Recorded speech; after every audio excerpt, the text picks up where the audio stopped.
Assalamualaikum warahmatullahi wabarakatuh. Salam dan bahagia Bapak Ibu semua yang hadir di Laboratorium IPA SMP Negeri 5 Bagentan. Pada hari ini kita akan melaksanakan kegiatan aksi nyata modul 1.4 Budaya Positif calon guru penggerak angkatan kelima dalam tema menyebarkan pemahaman dan pengalaman penerapan budaya positif oleh Fitratul Barokah SSI dari SMP Negeri 5 Bagentan.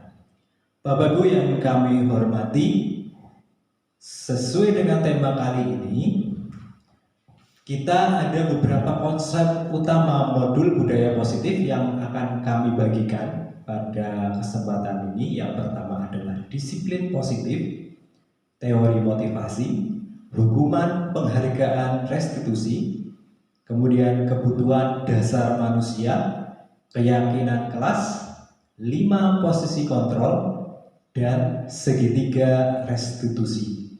Tentu ini istilah yang mungkin baru bagi kita semua. Ini istilah yang baru kita dengar karena menurut pendapat saya ketika mengikuti kegiatan-kegiatan pelatihan atau bahkan pendidikan, di sana belum pernah saya dengar hal-hal seperti ini. Bapak Ibu yang kami hormati, sebagai pertanyaan pemantik, setujukah Anda dengan 3 hal berikut? Kemudian jelaskan alasannya. Yang pertama, hukuman spontan dapat mendisiplinkan anak. 2. Hukuman dengan hal positif seperti membaca atau membersihkan halaman sekolah dapat meningkatkan disiplin anak. 3. Memberi penghargaan dapat meningkatkan motivasi belajar anak.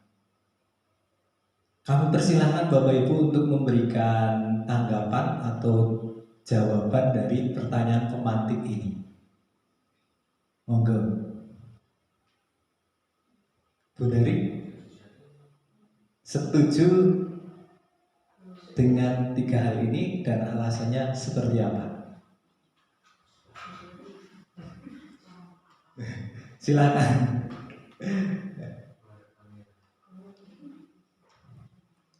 Hukuman spontan dapat mendisiplinkan anak. Setuju atau tidak? Jawab Bu Budi.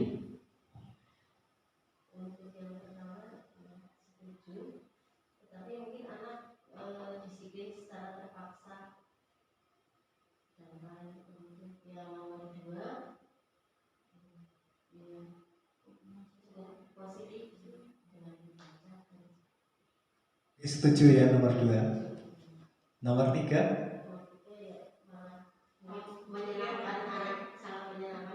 sangat menyenangkan anak. Oke.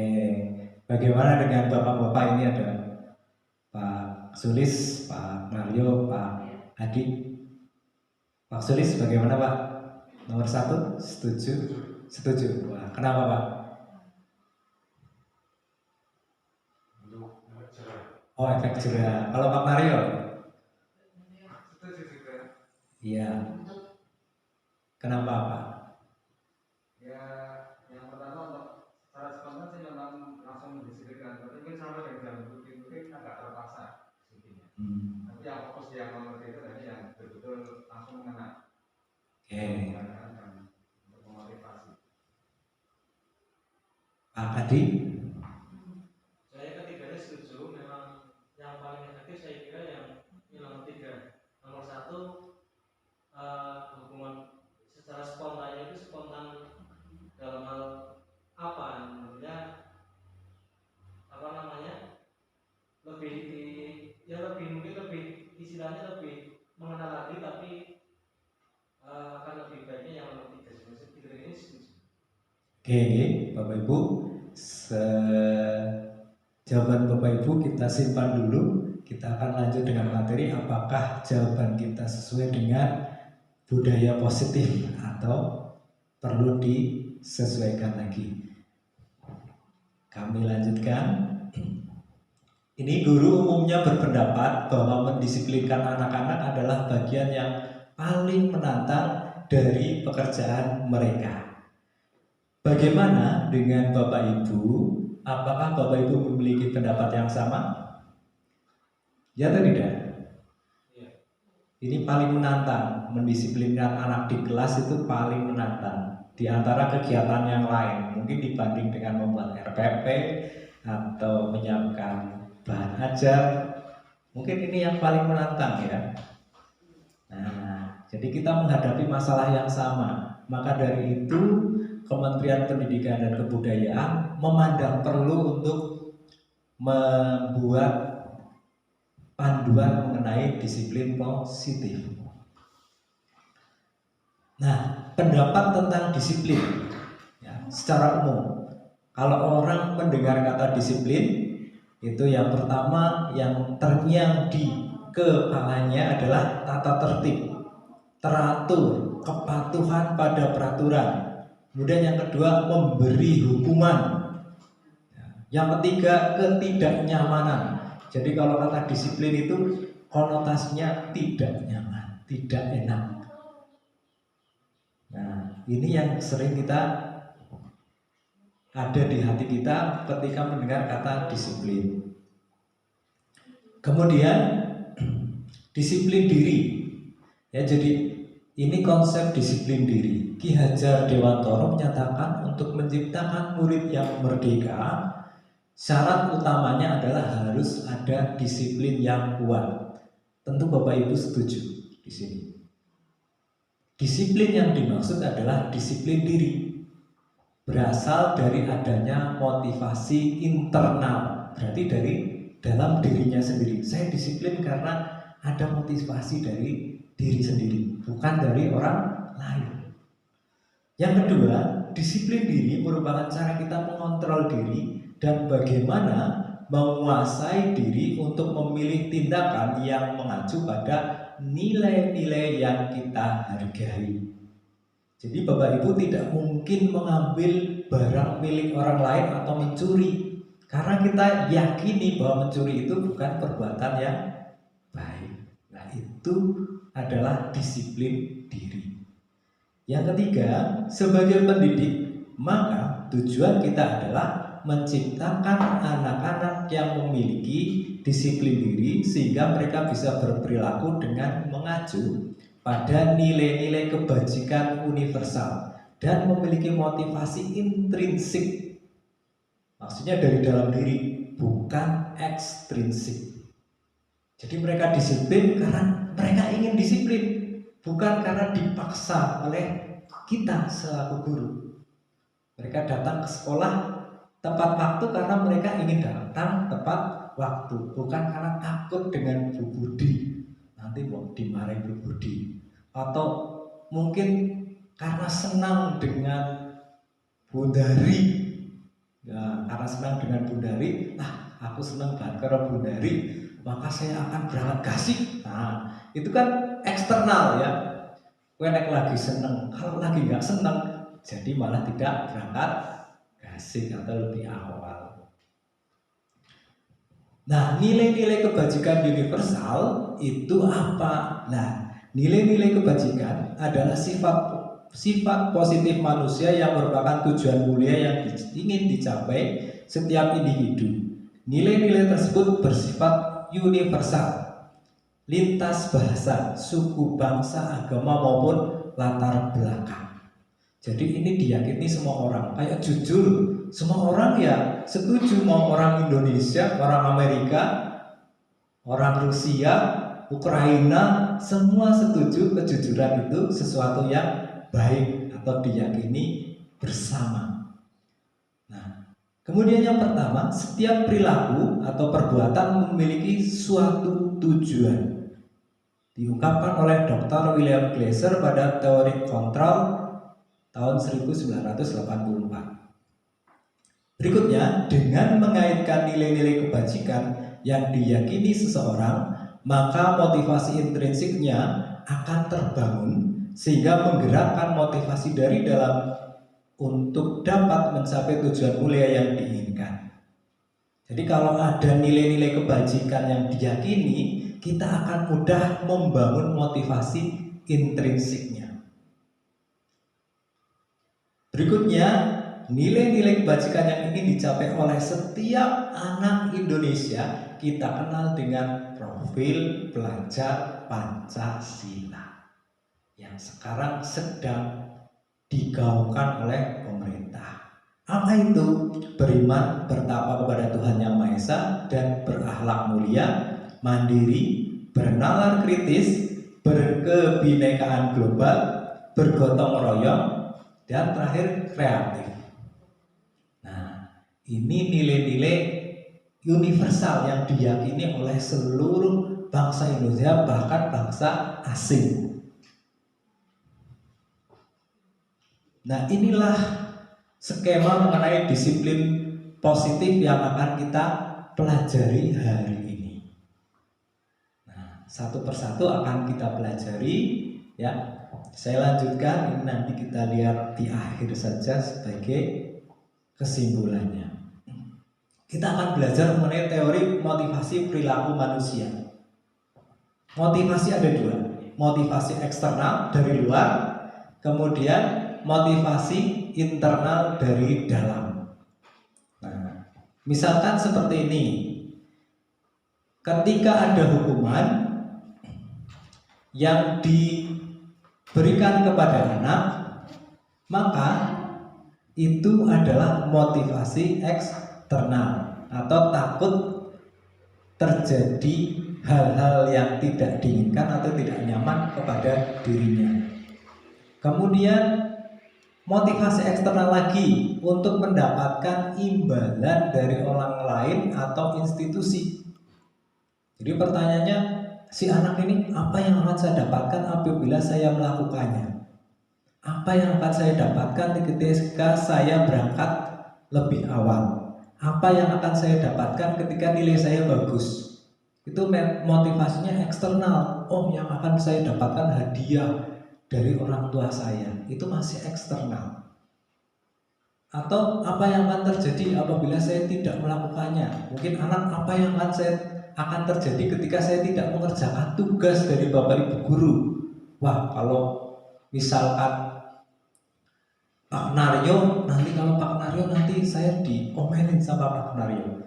Oh, kalau Pak Sulis, Pak Sulis paling ya cengar-cengir dok. Bisa seperti itu.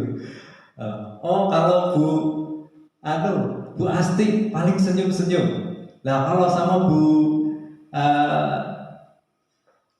Santi, wah Bu Santi nanti cemberut. Nah, ini untuk menghindarinya maka mereka mau mengerjakan PR atau tugas. Itu masih eksternal karena orang lain. Nah, bagaimana motivasi yang terbaik adalah motivasi internal. Inilah tujuan disiplin positif. Untuk menghargai diri sendiri. Saya akan menjadi orang yang seperti apa bila saya melakukannya. Jadi dia ingin menjadi orang yang seperti apa sih? Nah, itulah tujuan disiplin positif. Nah, yang perlu kita tanamkan di anak-anak kita adalah yang nomor 3. Kalau sudah ada nomor 3, enak sekali mengajarnya. Ketika mengingatkan anak, tinggal diingatkan dengan cara disiplin positif, pasti lebih mudah. Berikutnya, inilah perbedaan antara hukuman dan penghargaan. Tadi di pertanyaan pemantik sudah kami singgung. Hukuman itu menyakitkan, pasti menyakitkan. Ada yang menyakitkan fisik, ada yang menyakitkan hati, ada yang dua-duanya. Yang kedua, anak pasti tidak nyaman kalau diberi hukuman. Yang ketiga, murid takut. Yang keempat, memaksa. Yang kelima, murid menyembunyikan kesalahan. Jadi ketika ada beberapa kesalahan, yang konangan atau ketahuan satu, maka dia akan menyembunyikan kesalahannya lain karena takut dihukum tambahan. Yang keenam, murid menjadi rendah diri. Nah, ini akibat dari hukuman. Bagaimana dengan akibat dari penghargaan atau imbalan? Yang pertama, tidak efektif. Yang kedua, merusak hubungan atau membuat iri teman-temannya. Karena kadang-kadang yang dialem atau dipuji atau diberi hadiah hanya yang pintar saja, yang patuh saja, yang lain kan gitu. Nah, yang ketiga, mematikan kreativitas. Yang keempat, menghukum dengan sistem ranking. Yang kelima, merampas hak menghargai dirinya sendiri. Pernah dilakukan penelitian di luar negeri, ada beberapa kelompok, yang satu kelompok diberi imbalan uang, yang satu kelompok tidak diberi imbalan uang. Ketika diberikan tugas tertentu, yang paling efektif malah yang tidak diberi imbalan. Itu sesuai dengan apa yang ada di materi ini. Kemudian ada namanya konsekuensi, ada restitusi. Konsekuensi ini penguatan jangka pendek, perlu monitoring berkelanjutan, sifatnya stimulus dan respon, murid menghormati peraturan. Yang kelima, kehilangan waktu untuk merenungi kesalahan. Apa itu konsekuensi? Seperti ini Bapak Ibu, kita sudah menetapkan peraturan di sekolah. Kalau terlambat, maka dia tidak boleh mengikuti jam pertama. Itu konsekuensi. Dan semua orang tahu, guru tahu, murid pun tahu. Apa konsekuensinya kalau saya melanggar peraturan ini? Itu ada di tata tertib sekolah. Umumnya sekolah punya yang namanya konsekuensi. Tapi ini sifatnya hanya jangka pendek. Kemudian restitusi, ini murid bertanggung jawab untuk perilakunya. Yang kedua, fokus pada pemecahan masalah jangka panjang. Jadi ini penyembuhan jangka panjang buat anak-anak kita. Yang ketiga, murid menghormati dirinya dan orang lain, yaitu guru dan teman-temannya. Yang keempat, dirinya atau murid tersebut memegang kontrol. Kalau konsekuensi yang mengontrol siapa? Kita. Tapi kalau restitusi yang mengontrol perilakunya adalah dia sendiri atau murid itu sendiri. Yang kelima, murid bersemangat memperbaiki kesalahan. Nah, ini 5 ini yang kita inginkan juga kan.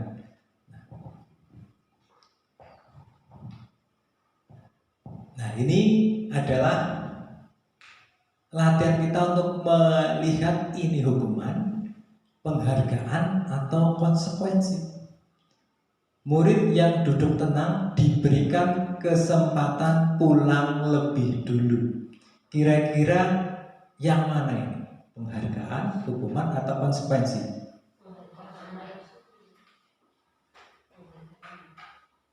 Memberikan penghargaan. Karena hadiah kan, hadiah. Mencatat 100 kali di dalam buku. Kalimatnya adalah saya tidak akan terlambat lagi karena terlambat ke sekolah. Hukuman, penghargaan atau konsekuensi?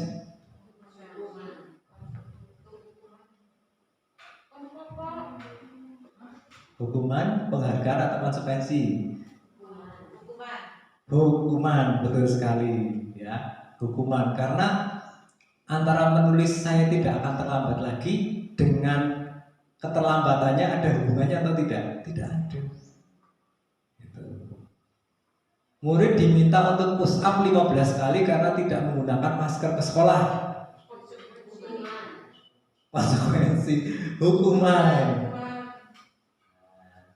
Menggantikan kertas tugas teman yang telah dicoret-coret. Konsekuensi, oke. Membersihkan tumpahan air di meja tulis karena tersenggol pada saat belajar. Konsekuensi. Kemudian lari mengelilingi lapangan basket 2 kali karena terlambat 10 menit untuk pelajaran PJOK sehingga tidak mengikuti pemanasan. Guru PJOK apa Pak? Konsekuensi, betul sekali. Jadi ada hubungannya, karena belum pemanasan disuruh lari 10 menit, lari 2 kali mengelilingi lapangan gitu. Oke, berarti Bapak Ibu sudah mulai memahami perbedaan antara hukuman, penghargaan, konsekuensi. Nah, ini merdeka menurut Ki Hajar Dewantara, merdeka itu artinya tidak hanya terlepas dari perintah orang lain, akan tetapi juga cakap buat memerintah diri sendiri. Nah, inilah yang diinginkan oleh Ki Hajar Dewantara, bahwasanya anak itu bisa atau cakap memerintah dirinya sendiri. Sekarang ada 5 posisi kontrol. Kita sebagai guru punya 5 posisi kontrol. Tinggal memilih. 1, penghukum. Ini seperti hakim. Yang kedua, pembuat rasa bersalah. Yang ketiga, sebagai teman. Yang keempat, sebagai pemantau. Yang kelima, sebagai manajer. Kita lihat kasus di sampingnya. Tisa dan Hana dipanggil Ibu Dewi, wali kelas mereka di SMA Makmur. Ibu Dewi baru saja mendapatkan pengaduan dari Ibunda Tisa bahwa Hana menggunakan kata-kata kasar dan merendah-rendahkan Tisa di sosial media. Bila Anda adalah wali kelas, penerapan disiplin apakah yang akan Anda lakukan untuk kasus Hana? Bapak Ibu, bagaimana cara mengatasi kasus seperti ini? Ini adalah kasus yang mungkin kita akan hadapi atau pernah kita hadapi. Nah, kita tinjau dari posisi kontrol. Dari 5 ini, yang paling sering kita pakai apa? Penghukum, pembuat rasa bersalah, atau sebagai teman, atau sebagai pemantau, atau yang kelima sebagai manajer. Nah, ini jangan dijawab dulu, kita lanjut ke berikutnya.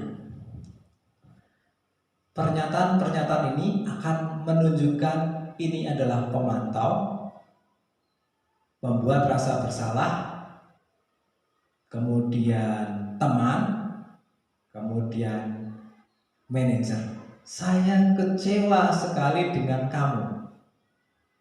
Kata-kata ini disampaikan oleh guru yang sebagai apa?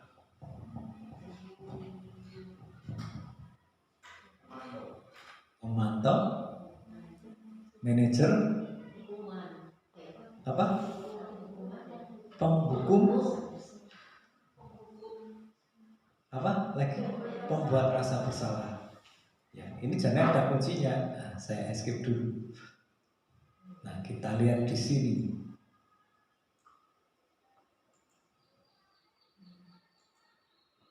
Nah, itu berarti pembuat orang merasa bersalah. Loh, Bu Guru kecewa ini dengan saya. Saya merasa bersalah gitu. Gambarannya seperti itu. Nah, saya besarkan dulu. Yang kedua, kamu tidak pernah benar melakukan. Yang mana ini? Orang tuh benar. Ini pilihannya penghukum, pembuat rasa bersalah, teman, pemantau, atau manajer. Kamu tidak pernah benar melakukannya. Apa? Pak Adi? Penghukum. Kita coba benar apa enggak Pak Adi?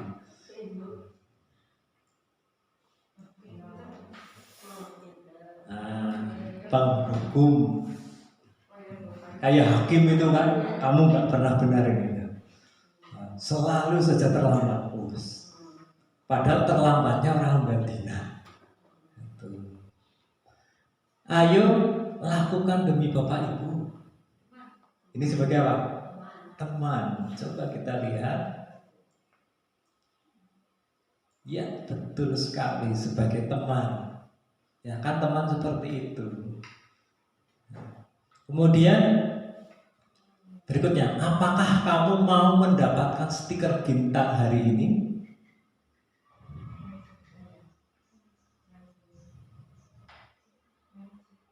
Manajer.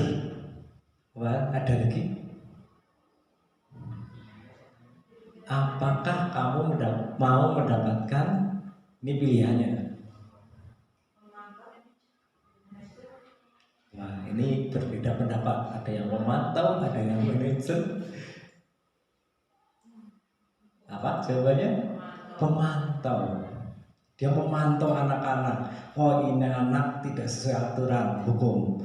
Oh, ya, ini anak rajin, beri hadiah. Gitu.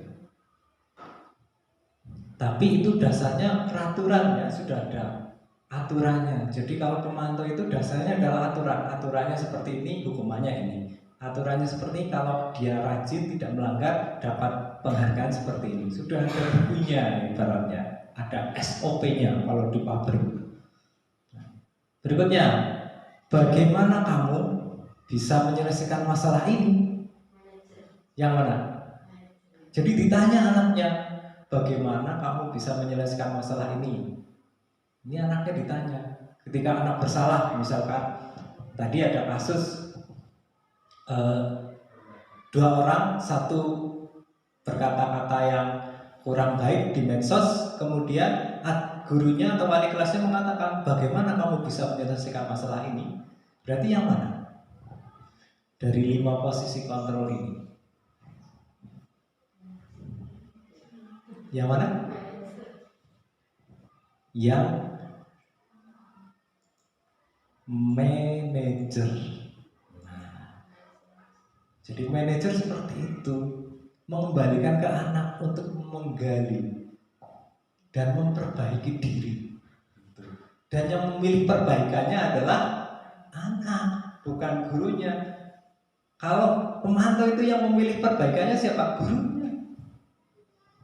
Karena kamu itu menumpahkan air di kelas, kamu harus ngepel. Itu pemantau. Tapi ketika anak menumpahkan air, kita tanya, bagaimana supaya kelas ini bisa jadi bersih lagi ya? Oh, nanti anak akan memberikan jawaban kan? Oh, dipel saja Bu. Nah, ini posisinya kita manajer. Jadi dari dalam diri anak niatnya, bukan dari kita. Kamu selalu yang paling terakhir. Nah, ini yang mana? Penghukum, banter banget ini. Ini mulai dari P. Penghukum. Nah, dari pernyataan-pernyataan ini kita bisa lihat bagaimana sebelum ini kita menghadapi anak-anak yang bermasalah di kelas kita. Nah, harapan kementerian itu Bapak Ibu menggantilah kalimat-kalimat dengan kalimat yang lebih baik supaya anak-anak itu timbul motivasi dari dalam diri untuk melakukan perbaikan, bukan dipilihkan oleh kita perbaikannya. Nah, ini adalah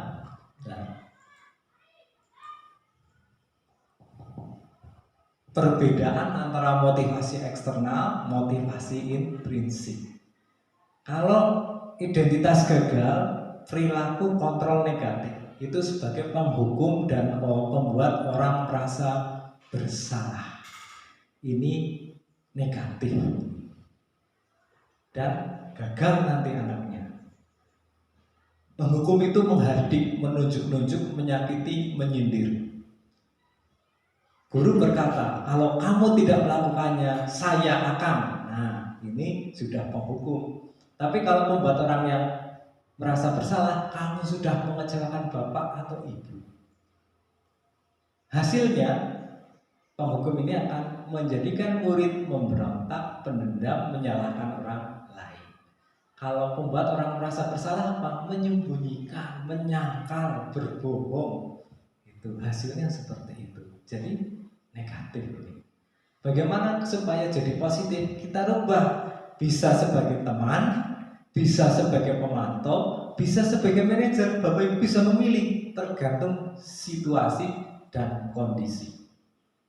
Ada yang perlu sebagai teman, ada yang memang harus kita sebagai pemantau, atau memang karena sudah kasusnya berat kita sebagai manajer. Anak baru sekali alfa, cukuplah sebagai teman atau pemantau. Teman dulu, kita tanya baik-baik dan sebagainya.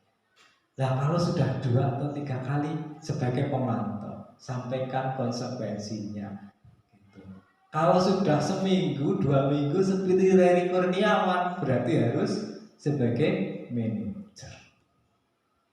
Levelnya seperti itu, biar mempermudah kita dalam mengontrol anak-anak.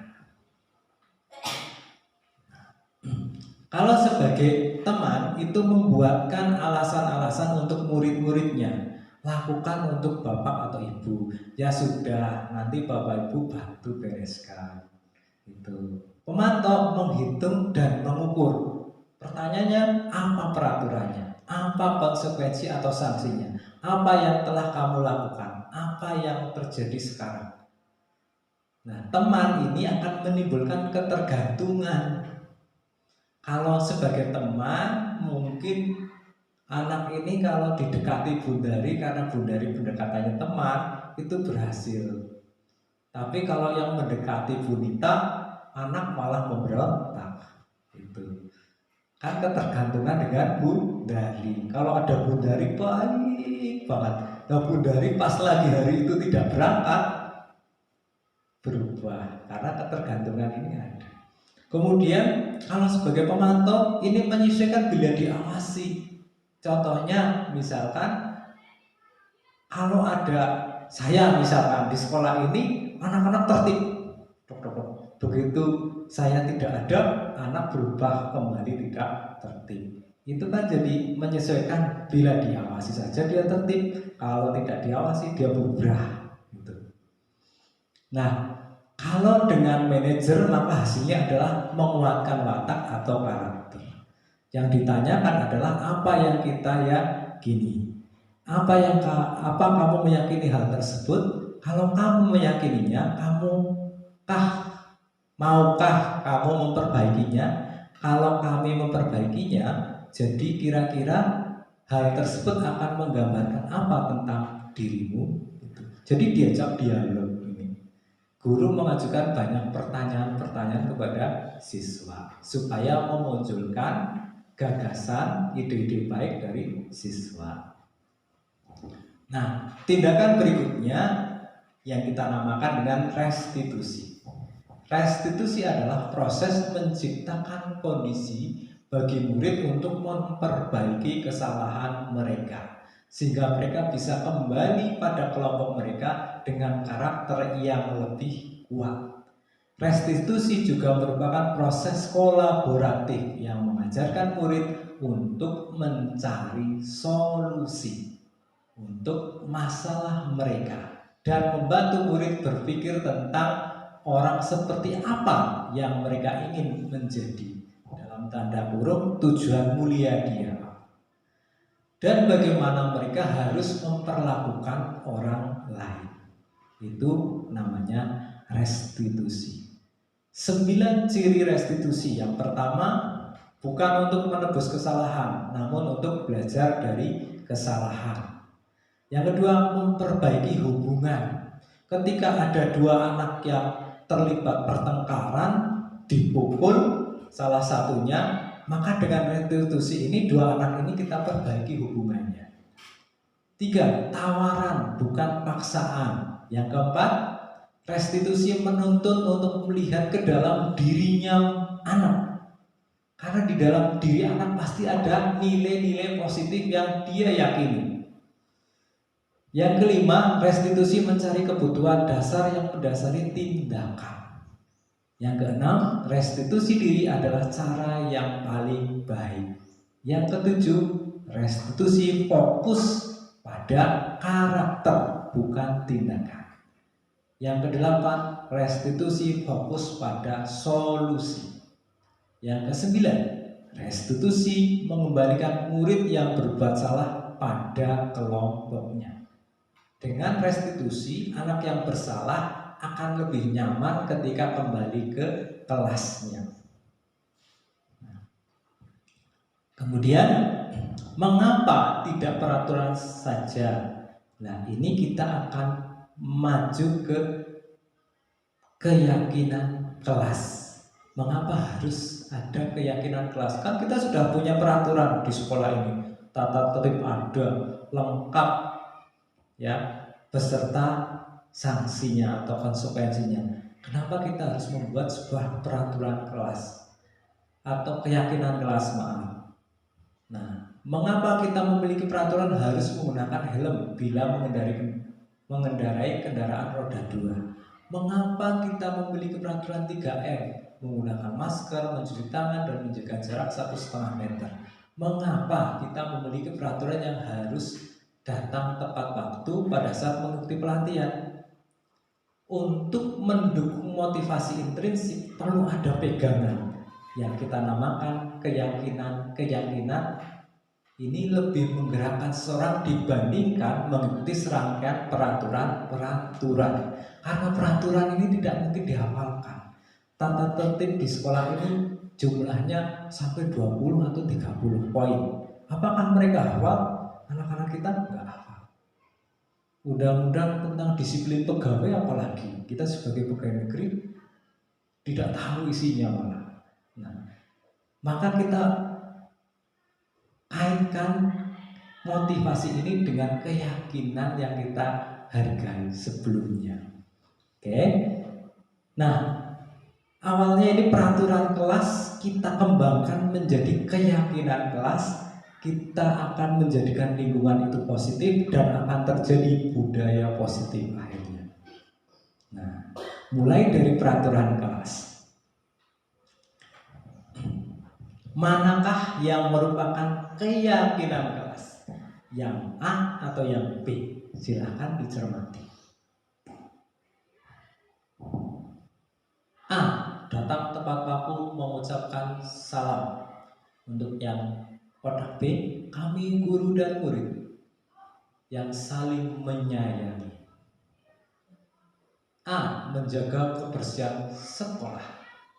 Di B, kami murid yang semangat belajar. Mana yang keyakinan kelas? Yang A atau yang B? Ayo Bapak Ibu. Yang B.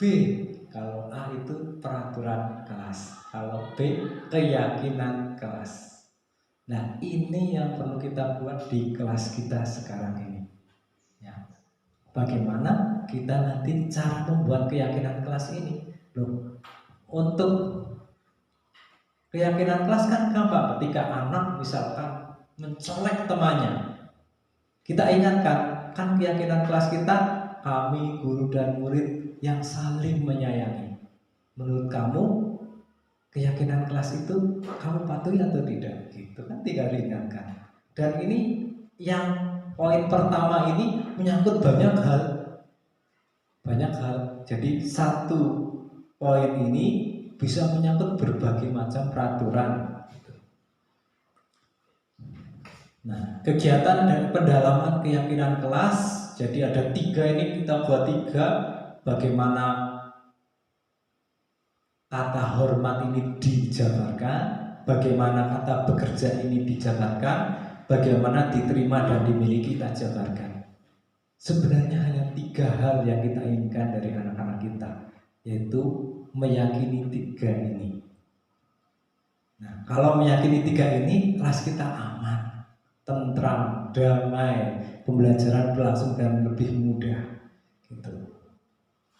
Nah, kita lanjutkan. Ini kegiatan pendalaman lagi ya. Nanti saya lanjut dulu dengan yang tabel ini. Peraturan dan keyakinan kelas. Kalau di peraturan kita bunyikan selalu kembalikan buku ke tempatnya. Tapi kalau dalam keyakinan kelas kita katakan sebagai tanggung jawab. Jadi kita tuliskan nilai-nilai kebajikannya. atau karakternya yang ditulis di dalam keyakinan kelas. Dilarang mengganggu orang lain. Kita ganti kalimatnya, menghormati orang lain. Hadir di sekolah 15 menit sebelum pembelajaran dimulai. Menghormati orang lain, berkomitmen. Nah, dilarang melakukan kekerasan. Keyakinan kelasnya keselamatan, kemudian menghormati orang lain. Dilarang menggunakan narkoba. Keyakinannya adalah tentang kesehatan. Bergantian atau menunggu giliran, ini menghormati orang lain dan bersabar. Gunakan masker, kesehatan, keselamatan. Jangan berlari di kelas atau koridor, ini keselamatan, keamanan. Ini jadi kalimatnya sudah kita rubah sedemikian rupa mengarah pada nilai-nilai kebajikan. Kegiatan membuat keyakinan kelas, ini kami berbagi apa yang sudah dilaksanakan di kelas 7A. Wali kelasnya adalah Bu Paklihin. Wali kelasnya Paklihin. Kita mencoba melakukan langkah membuat keyakinan kelas. Yang pertama, anak-anak berdiskusi mengenai peraturan kelas. Dia diskusi peraturan apa saja yang perlu ada di kelas 7A, menulis dalam kelompok, kemudian setelah berdiskusi disampaikan dengan presentasi dari masing-masing kelompok, dan oleh sekretaris kelas ditulis peraturan-peraturan yang memiliki kemiripan. Ketemu ada 6 peraturan. Dari masing-masing kelompok itu dipers lagi ada 6 peraturan. Dari 6 peraturan ini kita buat atau kita rumuskan 3 keyakinan kelas 7A. Yang pertama, kami meyakini bahwa sangat penting untuk membuat suasana kelas yang nyaman. Berarti kalau ini kelas, berarti ya kelas kita inginkan menjadi kelas yang bersih. Kemudian kelas yang tertib. Kenal lagi? Bersih, tertib, rapi. Kata nyaman ini banyak sekali yang bisa kita munculkan tindakan positif dari anak. Yang kedua, kami meyakini bahwa sangat penting untuk berkata sopan dan mendengarkan orang lain. Tidak hanya guru ya, tapi anak lain, teman-temannya, kakak kelasnya, adik kelasnya kalau punya. Yang ketiga, kami meyakini bahwa sangat penting untuk mengerjakan tugas dan piket tepat waktu. Nah, ini yang dirumuskan oleh anak-anak kelas 7A. Apakah keyakinan kelas ini sudah paten? Tidak. Kita bisa melakukan review atau perbaikan bila mana ada hal-hal yang perlu diperbaiki. Gitu. Kadang dalam perjalanannya anak merasa wah ini belum masuk dalam keyakinan kelas, maka perlu kita perbaiki. Ya kita adakan review lagi. Di bawahnya ditandatangani oleh seluruh siswa di kelas 7A. Nah, ini hal terakhir dalam pembuatan keyakinan kelas. Siswa menempelkan sendiri. Kemudian ini yang samping ini bonus saja, foto bersama keyakinan kelas yang ada di tembok kelas 7A itu. Jadi apa yang perlu kita segera terapkan? Membuat keyakinan kelas di sekolah kita, terutama di masing-masing kelas. Ini langkah pertama kita untuk menerapkan disiplin positif yang nantinya akan menjadikan sekolah kita memiliki budaya positif. Berikutnya, ketika ada permasalahan terkait anak, kita akan terapkan segitiga restitusi. Apa itu segitiga restitusi? Yang pertama adalah menstabilkan identitas. Yang kedua, validasi kebutuhan. Yang ketiga, menanyakan keyakinan. Ketika ada anak yang membuang sampah sembarangan, menstabilkan identitas. Kita tanya, kita berikan pernyataan. Memang setiap orang pernah membuang sampah sembarangan. Kamu juga bukan satu-satunya siswa yang pernah membuang sampah sembarangan. Anaknya kan jadi lega. Oh iya, orang dewekan. Nah, tapi di kedua ya validasi kebutuhan, kamu tentu punya alasan mengapa melakukan itu. Nanti anak akan menyampaikan argumennya, oh Bu, Pak, ini tempat sampahnya jauh, atau ini tempat sampahnya malah tidak ada di depan kelas. Nah, itu kan anak terbuka. Nah, adakah cara yang lebih efektif untuk supaya kamu tidak membuang sampah sembarangan atau supaya kamu membuang sampah pada tempatnya? Iya Pak, Bu, saya harus mencari tempat sampah itu, terus dibawa ke sini di depan kelas, baru saya buang di situ. Nah, anak kan mencari solusi. Kemudian yang ketiga, menanyakan keyakinan. Nilai-nilai apa yang telah kita sepakati sebelumnya? Oh Pak, Bu, saya sepakat bahwa kebersihan di sekolah kita harus kita jaga misalkan. Nah, itu untuk mengakhiri segitiga restitusi. Nah, ini langkah pertama, menstabilkan identitas untuk membuat anak yang merasa gagal karena berbuat salah menjadi positif terhadap dirinya. Ini hal yang bisa dikatakan Bapak Ibu kepada anak. Tidak ada manusia yang sempurna. Berbuat salah itu hal yang manusiawi. Enteng sekali kan ketika anak mendengarkan itu, yang tadinya takut, gemeter, ini dipanggil Bu Budi. Bu Budi menyampaikan ini, Bu. Ya, atau Buning menyampaikan ini. Anak kan jadi lega, plong gitu. Merasa nyaman dulu. Kita buat anak nyaman dulu dengan kita. Kita mengerti anak dulu. Kemudian yang kedua adalah membantu siswa dengan validasi kebutuhan. Membantu siswa mengenali basic need atau kebutuhan yang ingin dipenuhi ketika melakukan kesalahan itu. Jane anak itu kalau melakukan kesalahan itu ada alasannya, ada kebutuhan yang ingin dicapai. Misalkan anak di kelas rame, itu kan tanda bahwa anak butuh kesenangan. Nah, jadi ada beberapa kebutuhan manusia. Nah, kebutuhan dasar manusia kan ada 5. Yang pertama cinta, yang kedua kekuasaan, bertahan hidup, kebebasan, kesenangan. Nah, anak itu yang paling dia cari itu yang kesenangan ini. Kemudian anak kita kemarin di grup WA itu yang cinta. Ya, di grup WA kelas 8 itu, Bu. Nah, anak sedang mencari cinta sebenarnya. Itu kebutuhan mereka, asli itu kebutuhan mereka. Terus kekuasaan, menguasai. Biasanya ini anak-anak yang membuli temannya itu sedang butuh kekuasaan. Kemudian bertahan hidup juga kebutuhan kita dan kebebasan. Jadi anak merasa terkekang ketika misalkan seperti ini Bapak Ibu, saya mengajar ceramah sudah 60 menit orang rampung-rampung, bocah kan gelisah, sikut-sikutan bicara dengan temannya, itu berarti dia butuh apa? Kebebasan, karena dia mengalami kebosanan. Oke, yang ketiga adalah menanyakan keyakinan. Anak melihat kesalahannya dihubungkan dengan norma sosial dan nilai-nilai yang mendasari manusia berinteraksi dengan orang lain. Jadi nilai apa yang dia langgar gitu.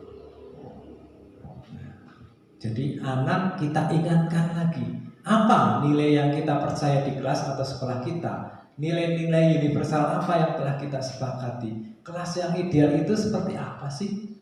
Kamu ingin menjadi anak seperti apa? Apa yang kamu rasakan ketika kamu melakukan itu?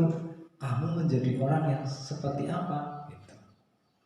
Jadi restitusi intinya adalah kita mengajukan pertanyaan kepada anak. Anak menjawab. Resikonya apa? Anak diam. Maka kita berikan waktu 30 detik untuk anak menenangkan diri. Setelah itu kita tanya kembali. Oke, itu yang terakhir, menanyakan keyakinan. Jadi ada 3 hal yang kita bisa lakukan pada segitiga restitusi. Yang pertama menstabilkan identitas, yang kedua validasi kebutuhan, yang ketiga menanyakan keyakinan. Nah, ini yang sudah kami lakukan, penerapan segitiga restitusi. Yang jelas yang pertama itu dengan Galih Ade, yang kedua dengan Dwi. Kalau Galih Ade itu yang kita bahas adalah kenapa, atau kasusnya adalah Galih Ade sering tidak berangkat, sering terlambat juga kan. Nah, kita tahu bersama. Yang kedua Dwi. Dwi ini juga sering tidak berangkat. Namun ada satu kasus yang Bapak Ibu juga pasti juga ada yang tahu. Dia itu membuli anak kelas 7. Kelas 7 itu dibully sama si Dwi. Alasannya apa? Kan harus kita melakukan validasi kebutuhan. Dwi ini ingin melindungi temannya. Temannya pernah dibuat nangis sama anak kelas 7. Nah, si anak kelas 7 akhirnya diancam oleh Dwi supaya tidak macam-macam dengan temannya itu. Nah, karena diancam, anak kelas 7 merasa takut, terus menangis. Nah, lari ketemu dengan Bu Nita, ya Bu ya, ketemu dengan Bu Nita. Itu menurut Dwi. Jadi Dwi tujuannya adalah saya ingin melindungi teman saya, Pak. Teman saya selalu diganggu oleh tadi yang saya bully itu. Maka bagaimana kita melakukan restitusi? Maka kita tanyakan, apa alternatif yang bisa kamu lakukan ketika temanmu diganggu oleh anak tadi? Itu kan kita tanyakan alternatifnya, jangan diancam. Kita tanya alternatifnya apa. Kemudian setelah itu kita tanya keyakinan kelasnya. Ya, jadi urutannya seperti itu. Ini sudah kita lakukan dan tinggal kita budayakan di sekolah kita. Kemudian refleksi, hal baru apa yang mengubah paradigma saya setelah mengikuti kegiatan ini. Yang kedua, perasaan apa yang muncul selama mengikuti sesi ini, khususnya mengenai budaya positif. Yang ketiga, apa yang akan segera saya lakukan setelah mengikuti kegiatan ini. Kami sediakan sticky note ini. Kemudian Bapak Ibu bisa tuliskan jawaban dari refleksi kali ini pada kertas yang akan saya beri.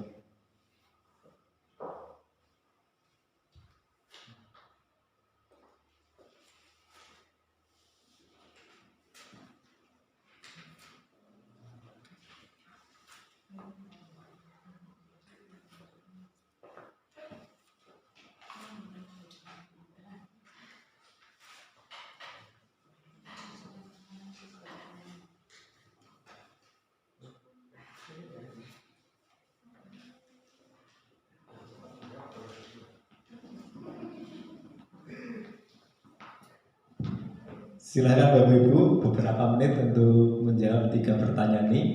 Kalau perasaan kaitannya dengan rasa gitu, Bapak Ibu misalkan bersemangat, optimis, sedih, kecewa, itu perasaan.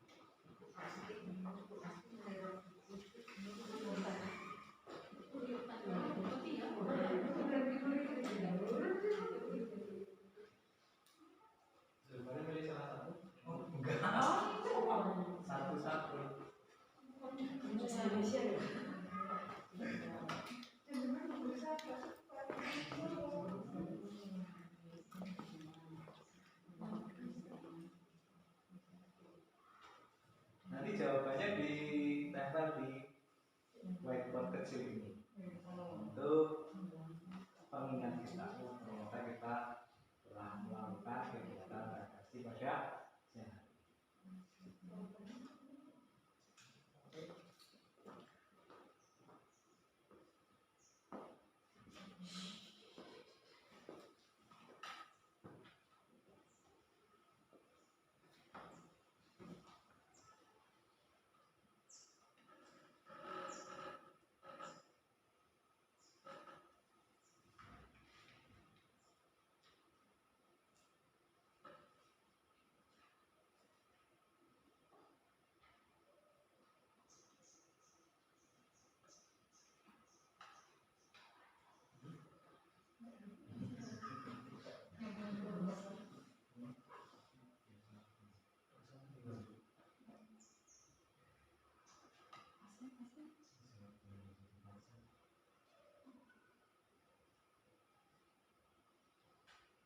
Ya, perasaan bisa. bingung juga bisa.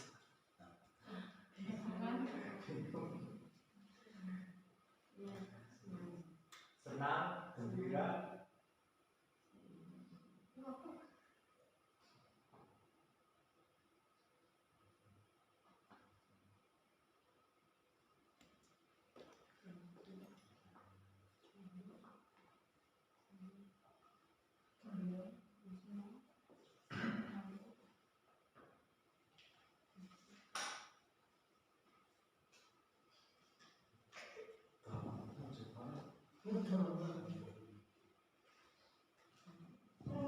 Kelihatannya jawabannya panjang-panjang semua ini Pak Adi. Jadi saya optimis kegiatan budaya positif ini akan berlanjut dengan tindakan-tindakan berikutnya. Ya, kita nanti insya Allah mulai dengan tindakan yang pertama yang paling mudah dulu, yang paling mudah.